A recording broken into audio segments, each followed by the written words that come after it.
Hi, this is Brian Pittman, Coach Pittman. I'm back again with Pittman's Pocket and Junior College Phenoms. Today I'm going to talk to you guys about an article I wrote on January 23rd, and it was talking about HBCU schools continue to read our work. And we actually done very good at that point with Junior College Phenoms working, assisting with draft diamonds and over the period of this past year, we've actually been successful helping a lot of HBCU programs exceed in recruiting. Uh, Definitely for sure at Jackson State, we actually had about 5 kids, but from that article at that time, we had at least two. The main one was Phillips Philip Short and BJ Washington at that time.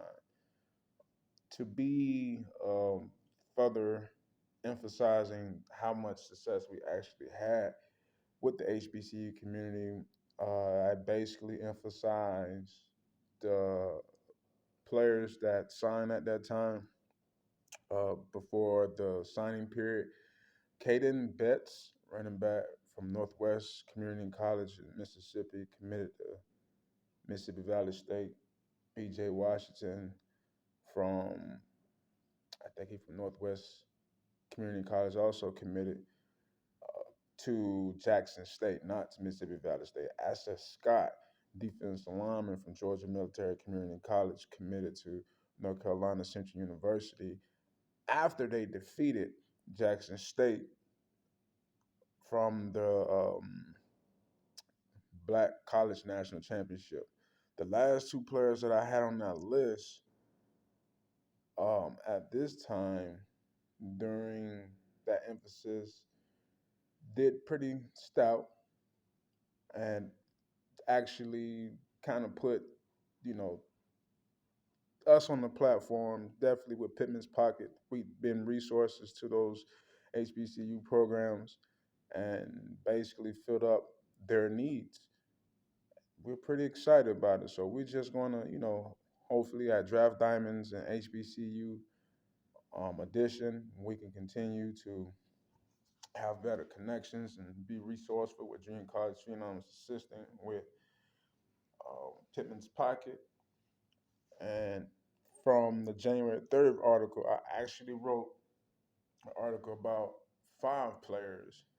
3 actually signed within this past month was Zay Lowry from West Point, Mississippi.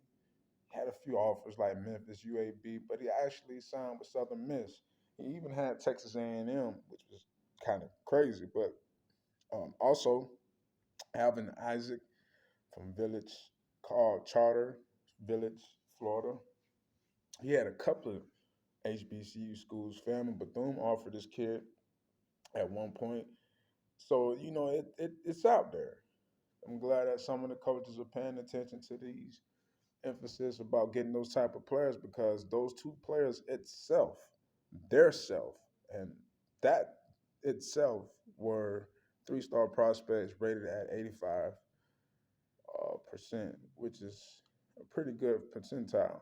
So that means that there would definitely be substantial players on a HBCU roster.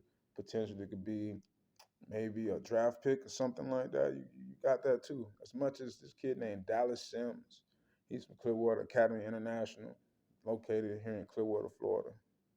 Kid also had Jackson State University. He also had FAM University that offered him.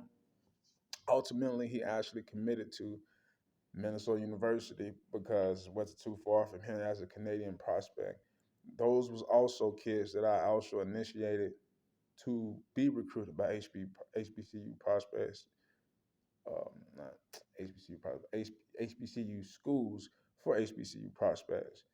And I am very proud of JSU for taking that initiative, even though that the kid committed to Minnesota. I'm very elated from fam actually taking a shot at Isaac and Sims. And, you know, didn't get it, but they're going to get somebody, most definitely coming through Pittman's Pocket. And most definitely, um, they should look at these other 2 kids that was on the list, Jalen Neal is a wide receiver, 6'3", 185. He's from Bartlett Yancey High School in Yanceyville, North Carolina. The kid is essentially pretty good, man. Kid can play wide receiver. He can play DB. Probably about a 4.5 speed. Can basically guard the grill. He'll put you on your butt. He'll make a play on you.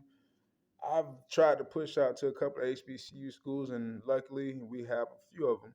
North Carolina A&T is one, and North Carolina Central was one of the main ones that basically reached out to the young man and decided to see what's up with his service. And so far, they're kind of after a very good kid. The kid even got interest from Wake Forest, which is pretty substantial. Another kid that I have named Grant Pettigrew, 6'4", 6'5", 220, 225 pound line, defensive end. He's a lineman.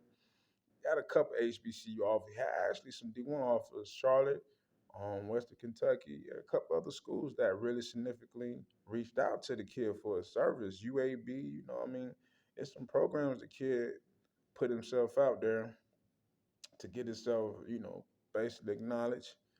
He's in the part of South Florida. He has about two HBCU schools that basically recognize his service to actually reach out and offer the kids. So Alabama A&M was one of them, and with Coach Maynard, and Bethune with Coach Woodard, the new head coach at Bethune. So they basically reached out their services, and I'm pretty excited. So even though that's been a little minute since that article and those articles, but I'm still at looking to see that a couple of these high school recruits can actually decide to look at the HBCU, have to, but actually definitely continue to look at what HBCU has to offer. Um, yes, they have very good platforms that continue to exceed in that and tread those ways and those directions, especially on ESPN. And like I say, I'm just hoping to put this out here again, even though those are a little pre, pre articles. They're pretty late that it may seem to some people, but a lot of those kids off those articles has gotten the attention of HBCU programs.